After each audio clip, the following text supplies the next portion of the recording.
आज की इस वीडियो में हम सार्थक अंक के बारे में पढ़ेंगे। ठीक है, सिग्निफिकेंट फिगर के बारे में पढ़ेंगे। किसी भौतिक राशि को जितनी सत्यता के साथ मापना आवश्यक होता है उससे कई ज़्यादा आवश्यक होता है कि हम उसे व्यक्त करें। ठीक है, उतनी सत्यता के साथ हमें व्यक्त करें। जैसे हमें जितना आवश्यकता पढ़ने की होती है उससे कई ज़्यादा आवश्यकता होती है कि हम पढ़े हुए चीज़ों को याद करते हैं। ठीक है, चलिए डिफिनीशन को समझते हैं। सार्थक अंक का डिफिनीशन क्या होता है। ठीक है, किसी भौतिक राशि को यथार्थता पूर्वक व्यक्त करने के लिए, ठीक है, किसी भौतिक राशि को यथार्थता पूर्वक व्यक्त करने के लिए प्रयुक्त अंकों की संख्या को सार्थक अंक कहते हैं। हमारा डिफिनीशन क्या हो गया?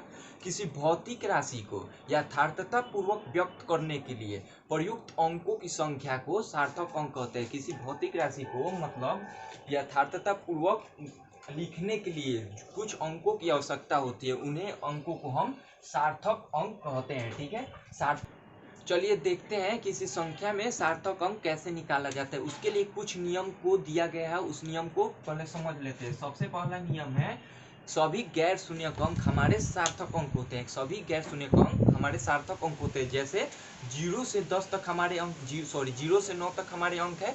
0 को हटा के 1 से 9 तक हमारे पास अंक बचता है, वो सार्थक अंक होगा। ठीक है, जैसे मान लीजिए 1 हो गया, 2 हो गया, 5 हो गया, 7 हो गया, ये सब हमारा सार्थक अंक माना जाएगा। जैसे मैंने लिख दिया 576, ये हमारा सार्थक अंक होगा। इसमें सार्थक अंकों की संख्या निकालना होगा तो कितना होगा? तो 1 2 3 3 है, तो इसमें सार्थक अंकों की संख्या 3 है। सभी गैर शून्यक अंक हमारे सार्थक अंक होते हैं। ठीक है, तो जैसे मैंने लिख दिया 879, ठीक है, तो इसमें सार्थक अंकों की संख्या कितनी हो जाएगी? तो 3 हो जाएगी। 1 2 3 8 7 9 सभी गैर शून्यक अंक है, तो इसलिए हमारे सार्थक अंकों की संख्या कितना हो जाएगी? 3 हो जाएगी। हमारा दूसरा नियम है कि गैर शून्यक अंकों के बाद आने वाला शून्य को हम सार्थक अंक नहीं लेते। गैर शून्यक अंक के बाद आने वाला शून्य को हम सार्थक अंक नहीं लेते। जैसे मैंने लिख दिया 11,000, ठीक है, तो ये जो 3 जीरो है इसको सार्थक अंक में काउंट नहीं करेंगे। इसमें सार्थक अंकों में 11,000 में सार्थक अंकों की संख्या हो जाएगी 2 हो जाएगी। ठीक है, 1 1 2 हो जाएगी। ठीक है, और जैसे मान लीजिए एक और एग्जाम्पल मैंने ले लिया 500, ठीक है, 500 एग्जाम्पल ले लिया, तो इसमें पूछा सार्थक अंक कितने हैं। तो क्या नियम क्या है हमारा कि गैर शून्यक अंक के बाद आने वाला जीरो को हम सार्थक अंक नहीं मानते। तो गैर शून्यक अंक क्या है हमारा? 5 है, इसके बाद कितना जीरो है? 2 जीरो है, तो इन दोनों को हम सार्थक अंक नहीं मानेंगे। इसमें इसलिए हमारा 500 में सार्थक अंकों की संख्या होगी वह होगी 1 होगी। ठीक है, एक ही गैर शून्यक अंक है, तो इसलिए हमारा 5 एक ही सार्थक अंक हुआ। हमारा तीसरा रूल है कि दो गैर शून्यकों के अंकों के बीच, दो गैर शून्यक अंकों के बीच आने वाला शून्यक सार्थक अंक गिने जाते हैं। जैसे मैंने लिख दिया 101, ठीक है, 101 में जो शून्य आ रहा है बीच में, इसको हम सार्थक अंक में काउंट करेंगे। अतः ये सार्थक अंक कितना हो जाएगा? 101 में सार्थक अंकों की संख्या कितनी हो जाएगी?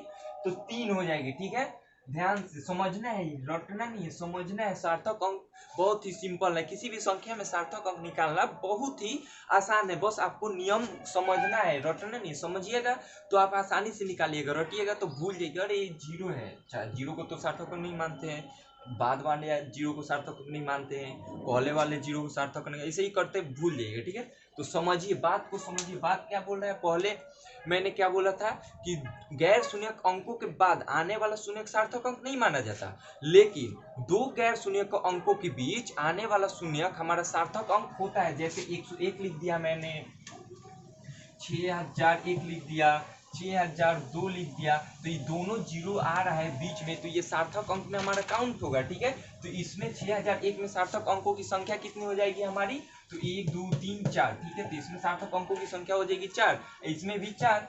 ऐसे करके हमारा चौथा रूल यह है कि अगर किसी संख्या में अगर दशमलव निर्धारित कर दे, तो दशमलव के पहले अगर कोई गैर शून्यक अंक है तो उससे पहले आने वाला जीरो हमारा सार्थक अंक नहीं होगा, लेकिन दशमलव के बाद गैर शून्यक अंक के बाद आने वाला जीरो हमारा सार्थक अंक में गिना जाएगा। जैसे मैंने 576 लिख के 00 दे दिया। ठीक है, तो इसमें हमारा दशमलव निर्धारित है, ये हमारा दशमलव निर्धारित कर दिया हूँ। तो ठीक है, तो इसके दशमलव के बाद गैर शून्यक अंक है, तो उसके बाद जो जीरो आएगा वो हमारा सार्थक अंक में काउंट होगा। अन्यथा नहीं होगा। इससे पहले मैंने सार्थक जीरो लगा दिए थे, ये जीरो हमारा सार्थक अंक में काउंट नहीं होगा, लेकिन ये दोनों जीरो हमारा सार्थक अंक में काउंट होगा। तो अतः सार्थक अंकों की संख्या हो जाएगी 1 2 3 4 5। इसमें सार्थक अंकों की संख्या हो जाएगी 5। ठीक है, एक और एग्जाम्पल ले लेता हूँ, जैसे 0.0027। ठीक है, तो देखिए दशमलव के बाद इस संख्या में दशमलव निर्धारित कर दिया गया है, लेकिन गैर शून्यक से पहले हमारा शून्य होता है। इस शून्य को हम क्या करेंगे, नहीं लेंगे, सार्थक अंक में काउंट नहीं करेंगे। इसमें सार्थक अंकों की संख्या हो जाएगी हमारा 2। ठीक है, अगर इसके 27 के 2 7 पढ़ेंगे, 27 सही से बोल दिए, 2 7 के बाद अगर हमारा जीरो आता है तो उसको हम सार्थक अंक में काउंट करेंगे। ठीक है, अन्यथा नहीं करेंगे। इसके बाद जो शून्य आएगा उसको सार्थक अंक में काउंट करेंगे, और इसमें जो इससे पहले जो जीरो आ रहा है उसको सार्थक अंक में हम काउंट नहीं करेंगे। ठीक है, तो हमारा नियम क्या है कि किसी संख्या में अगर दशमलव निर्धारित कर दिया जाए और गैर शून्यक अंक से पहले जो जीरो आ रहा है उसको सार्थक अंक नहीं मानेंगे, लेकिन गैर शून्यक बाद के बाद जो जीरो आ रहा है उसको हम सार्थक अंक मानेंगे।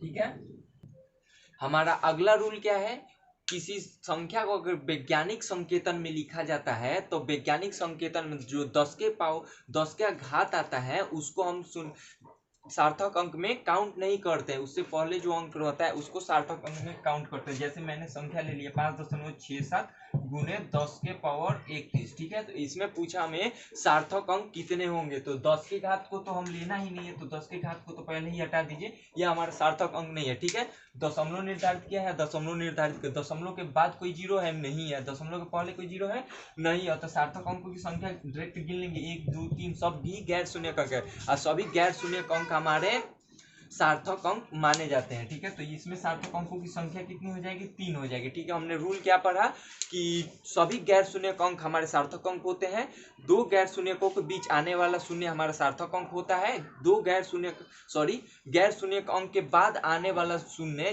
सार्थक अंक नहीं माना जाता है। ठीक है, अगर किसी संख्या में दशमलव को निर्धारित कर दिया जाए तो गैर शून्य अंक के बाद आने वाला जीरो हमारा सार्थक अंक माना जाता है, लेकिन गैर शून्य अंक से पहले जो जीरो आएगा उसको सार्थक अंक हम मानेंगे कि नहीं मानेंगे, तो नहीं मानेंगे। तो बहुत आसानी से आप लोग सार्थक अंक को